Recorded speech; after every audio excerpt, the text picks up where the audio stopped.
Sudah di ayat berapa? Yusuf.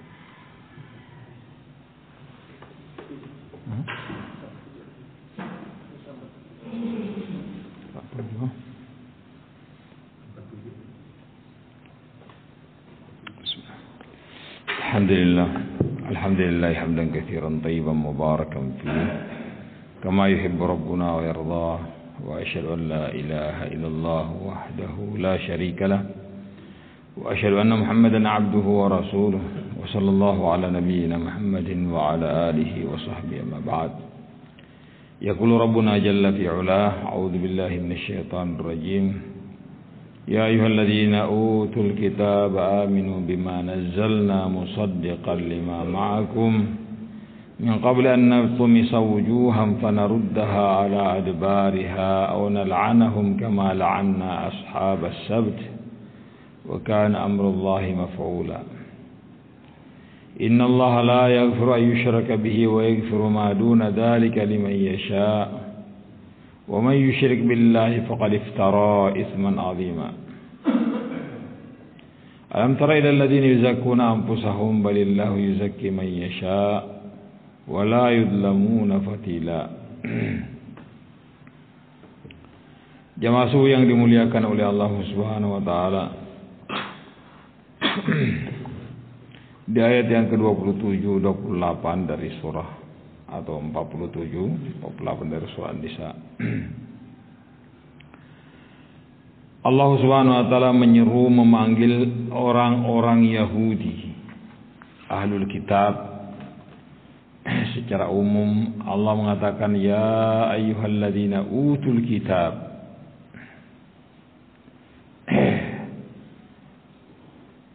Termasuk juga secara umum adalah kaum muslimin, karena kaum muslimin juga diberi kitab oleh Allah Subhanahu wa taala, yakni Al-Qur'an.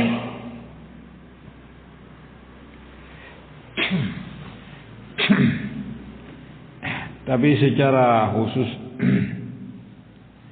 orang-orang Yahudi dipanggil ya ayyuhalladzina utul kitab aminu bima nazzalna musaddiqan lima ma'akum. Wahai orang-orang yang diberi kitab oleh Allah Subhanahu wa taala, berimanlah kepada apa yang kami turunkan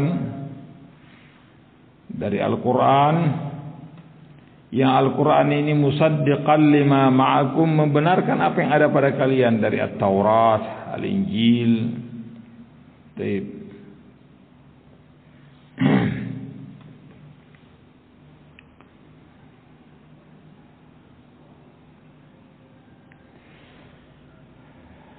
Berimanlah kalian kepada Al-Quran, karena dalam Taurat, Al-Injil ada penyebutan Al-Quran, ada penyebutan Nabi Muhammad SAW, rinci dan jelas perintah untuk mengimani dan mengikutinya. Musaddiqan lima ma'akum min qabli an natmisa wujuhan fanaruddaha ala adbariha.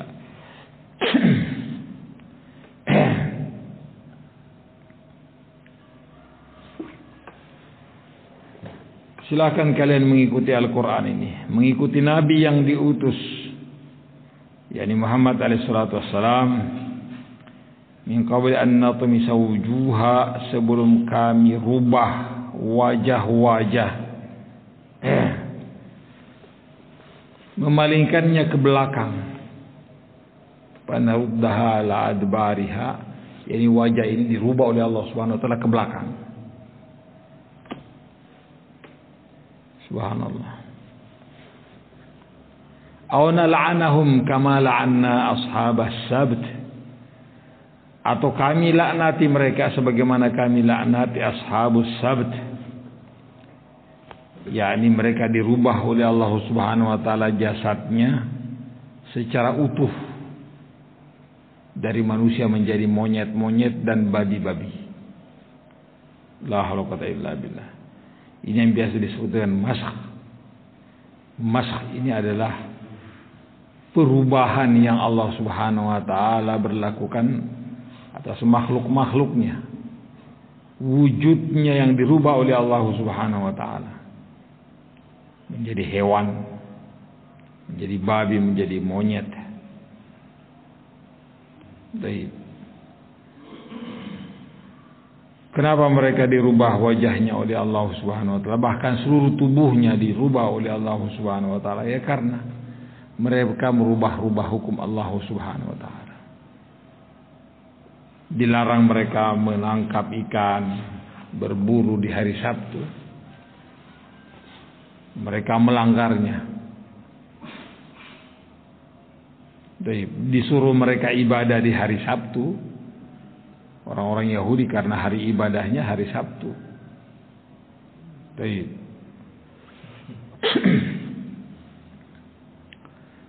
Mereka justru mengail atau menangkap ikan. Padahal dilarang mereka mengambil dan menangkap ikan di hari Sabtu. Pertama, satu orang yang mengail atau menangkap ikan. Mereka merasa tidak ada apa-apa ini. Ditambah 2 orang, 3 orang, 4 orang, sekampung turun untuk menangkap ikan. Subhanallah.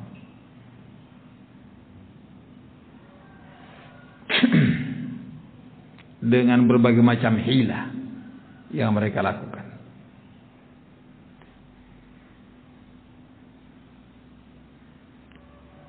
Walhasil Allah Subhanahu wa taala, barakallahu fikum, melaknati mereka, menjadikan mereka sama seperti babi-babi dan monyet-monyet. Sebagian di antara mereka yang tidak melakukan pelanggaran ini bahkan menasihati dan mengingatkan, merasa aneh setelah kejadian masakh ini. Biasanya pagi-pagi sudah ramai aktivitas kehidupan manusia. Pagi-pagi kan sudah mulai.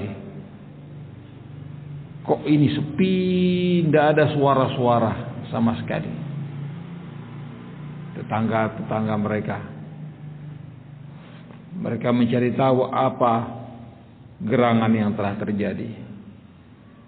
Ternyata mereka ke sebelah dari semua berada dalam rumah, mengurung diri. Begitu didapati, ternyata mereka telah berubah menjadi babi-babi dan monyet dalam keadaan menangis, menyesali perbuatannya. Subhanallah. Tentunya babi-babi dan monyet-monyet ini, barakallahu fikum, ya bukanlah sebagai moyang untuk babi dan monyet yang ada sekarang. Karena sebelumnya sudah ada babi-babi, sudah ada monyet-monyet.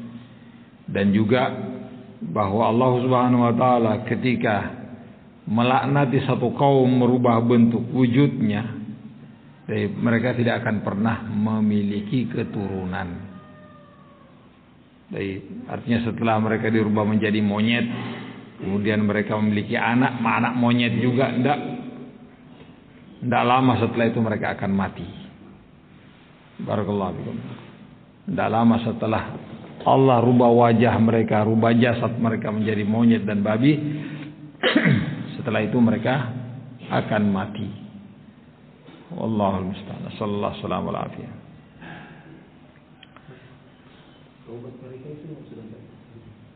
Tidak. Baik. Sudah terjadi apa? Adab. Sudah diadab oleh Allah Subhanahu wa taala. Sudah diturunkan adab oleh Allah Subhanahu wa taala.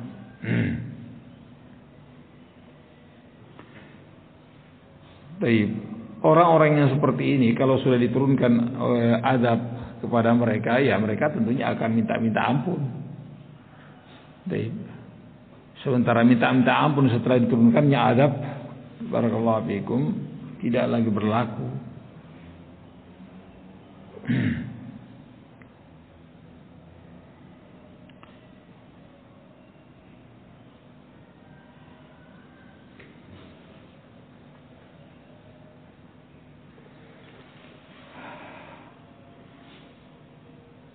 Kecuali kaumnya Yunus, barakallahu fikum. Kecuali kaumnya Yunus yang Allah Subhanahu wa taala kisahkan kepada kita, karena Yunus alaihissalatu wassalam pergi sebelum diperintah oleh Allah Subhanahu wa taala meninggalkan kaumnya.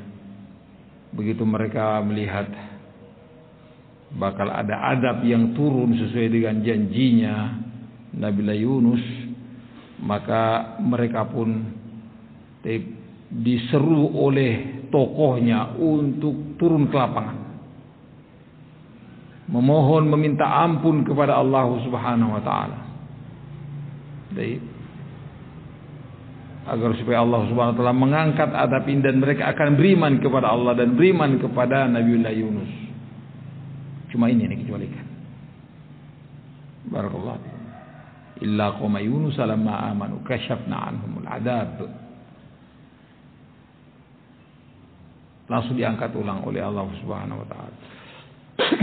Yang lainnya kalau mereka sudah melihatnya sudah kelas.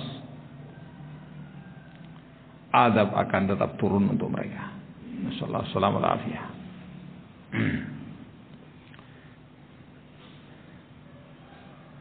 Min qabli an natmisa wujuhan fanaruddaha ala adbariha aw nal'anahum kama la'anna ashabas sabt. Atau kami laknati mereka sebagaimana dilaknatinya barakallahu fikum ashabus sabt. Baik.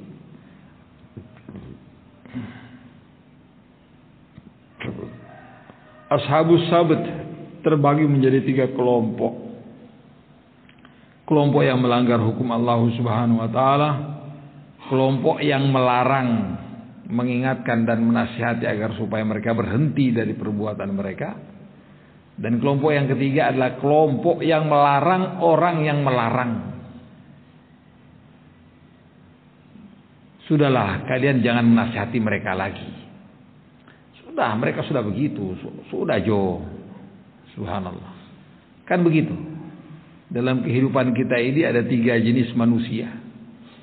Barakallahu fikum. Ada yang terjerumus ke dalam maksiat, ada yang senantiasa menasihati dan sabar menasihati. Jangan berhenti. Mau berhenti Jo. Sudah.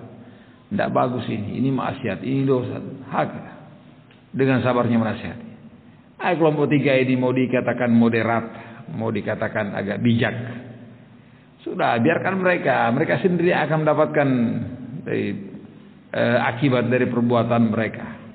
Tidak usah kalian nasihati mereka, tidak usah kalian gubris mereka, tidak peduli lagi terhadap mereka, tidak usah. Yang dinyatakan selamat oleh Allah Subhanahu wa taala hanya orang-orang yang menasihati. Barakallahu fikum. Yang menasihati untuk tidak melakukan dosa itu. La haula wala quwwata illa billah. Jadi mesti ada amar ma'ruf nahi munkar. Baik.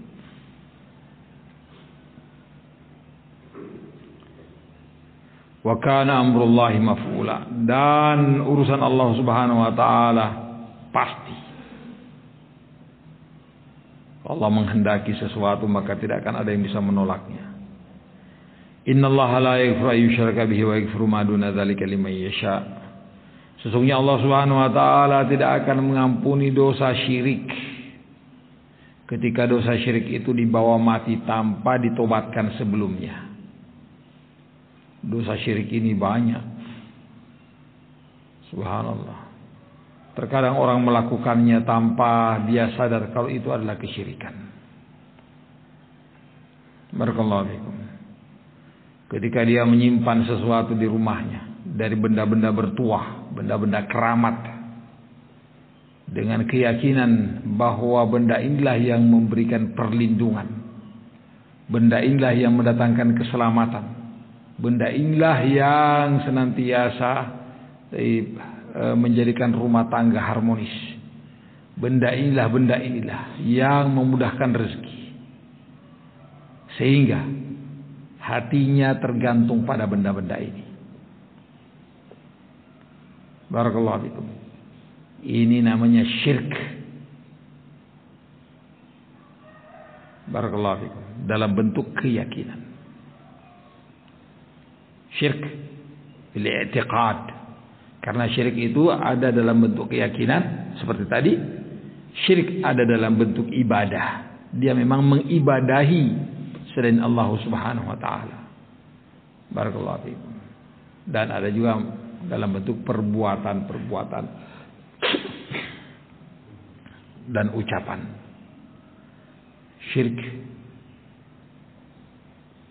membuat sesajen. Sesajen itulah ibadah. Sedekah namanya. Sesajen ya bahasa Jawa. Tempat yang lain mereka mengatakan sedekah laut, sedekah gunung, sedekah itu. Barakallahu fiikum. Padahal itu adalah kurban. Kurban itu adalah sesuatu yang diserahkan kepada yang diagungkan. Barakallahu fiikum. Seserahan. Untuk mendekatkan diri kepada yang diagungkan ini. Agar supaya tidak diadab. Atau agar supaya dia diberikan pemberian-pemberian. Baik. Karena dia yakini di sana ada penunggu gunung, penunggu lembah, penunggu laut yang harus diberikan sesajen. Barakallahu fiikum, yang harus diberikan kurban, kepala sapi, kepala kambing, berbagai macam makanan-makanan, larung lah, apalah namanya. Dengan keyakinan agar supaya mereka tidak mendapatkan bala, dan keyakinan mereka agar supaya panen melimpah, tangkapan banyak, dan seterusnya. Ada syirkum billahi subhanahu wa ta'ala. Atau datang ke kuburan, rukuk sujud, bernadar, berdoa, meminta kepada wali yang di kuburan. Ya wali fulan, tolong saya disembuhkan. Ya wali fulan, tolong rumah tangga saya dijadikan rumah tangga yang harmonis. Ya wali fulan, tolong rezeki saya dilancarkan, jodoh saya didekatkan. Ya wali fulan, ini syirkun billahi subhanahu wa ta'ala. Barakallahu fikum. Syirkun billahi subhanahu wa ta'ala, menduakan Allah. Jadi bagaimana? Ya Anda harus menyembah hanya Allah subhanahu wa ta'ala. Anda minta kepada Allah, minta kesembuhan, minta rezeki, minta jodoh didekatkan, minta keturunan, minta keharmonisan rumah tangga, minta kepada Allah subhanahu wa ta'ala. Rukuk, sujud, nadar, tawakal, semuanya kepada Allah subhanahu wa ta'ala. Ini semuanya ibadah. Kapan diserahkan kepada selain Allah, maka kita telah mempersekutukan Allah subhanahu wa ta'ala. Siapa yang dalam kondisi seperti ini mati tidak tobat, maka Allah tidak akan mengampuninya. Baik. Akan tetapi kalau dia tobat, sebesar apapun kesyirikannya, kekufurannya, Allah Maha mengampun. Barakallahu fikum. Ghafurur Rahim. Allah Maha penyayang. Wa yaghfiru ma duna dzalika liman yasha. Selain dosa syirik, minum khamr, berzina, mencuri, makan riba, dan seterusnya dari dosa-dosa. Ini yang dikatakan oleh para ulama kita tahta masyiatillah, di bawah kehendak Allah subhanahu wa ta'ala. Insya adabahu wa insya ghafara. Kalau Allah menghendaki untuk dia di azab karena dosa-dosa yang tidak ditobatkan ini, dosa-dosa besar, barakallahu fiikum. Kalau dia tidak diampuni oleh Allah Subhanahu wa taala, maka dia akan diazab. Barakallahu fiikum. Namanya tahtal masyiah. Tapi yang namanya dosa syirik tidak ada ampun sama sekali. Wa may yusyrik billahi faqad iftara itsman 'azima. Barang siapa yang mempersekutukan Allah Subhanahu wa taala, sungguh dia telah mengadakan sesuatu yang sangat besar. Syirku billah. Ini dosa yang paling besar. Kekufuran yang paling kufur. Barakallahu fikum.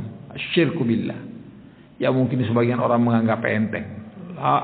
Perkara ini sangat-sangat besar karena hak Allah Subhanahu wa taala yang dia langgar. Baik.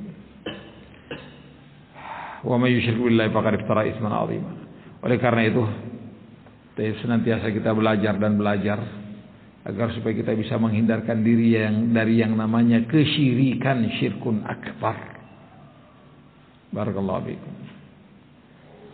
Karena walaupun kita ngaku muslim, walaupun kita sholat, walaupun kita haji, walaupun kalau kita campur dengan kesyirikan, maka musyrik sama seperti musyrik di zaman Rasulullah SAW. Musyrikin, mereka juga menyembah Allah Subhanahu Wa Taala, mereka juga haji, mereka juga umrah, mereka juga puasa. Barakallahu fiikum. Tapi mereka menyembah selain Allah Subhanahu Wa Taala juga, maka mereka dicap musyrikin.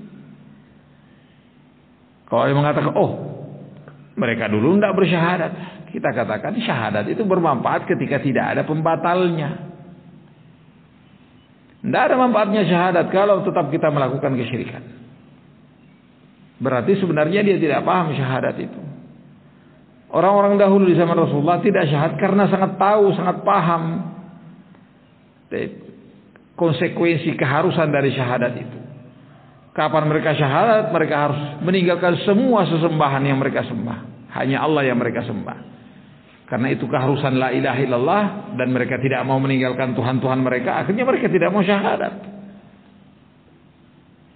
Karena mereka sangat tahu bahwa Muhammad mengajak hanya menyembah Tuhan yang satu. Ketika mereka diajak qulu la ilaha illallah, katakan la ilaha illallah, kalian akan selamat. Yani sembahannya satu Allah. Mereka mengatakan aja'alal alihata ilaha wahida. Apakah Muhammad ini mengajak kita hanya menyembah Tuhan yang satu? Sungguh perkara ini perkara yang sangat aneh menurut mereka. Barakallahu fiikum. Jadi betul-betul kita bersihkan ketauhidan kita dari noda-noda syirik. Jangan pernah terkotori ketauhidan kita ini dengan berbagai macam bentuk-bentuk kesyirikan. Karena tidak ada ampunan. Kita mungkin masih merasa muslim, masih merasa muwahhid, tauhidnya kuat, padahal sebenarnya kita telah terjerumus pada bentuk kesyirikan yang telah mengeluarkan kita dari keislaman kita. Wallahu musta'an. Mudah-mudahan Allah Subhanahu wa taala mengampuni kesalahan dan kekurangan kita tutup dengan kafaratul majlis. Subhanallahi wa bihamdihi asyhadu an la ilaha illa anta astaghfiruka wa atubu ilaik.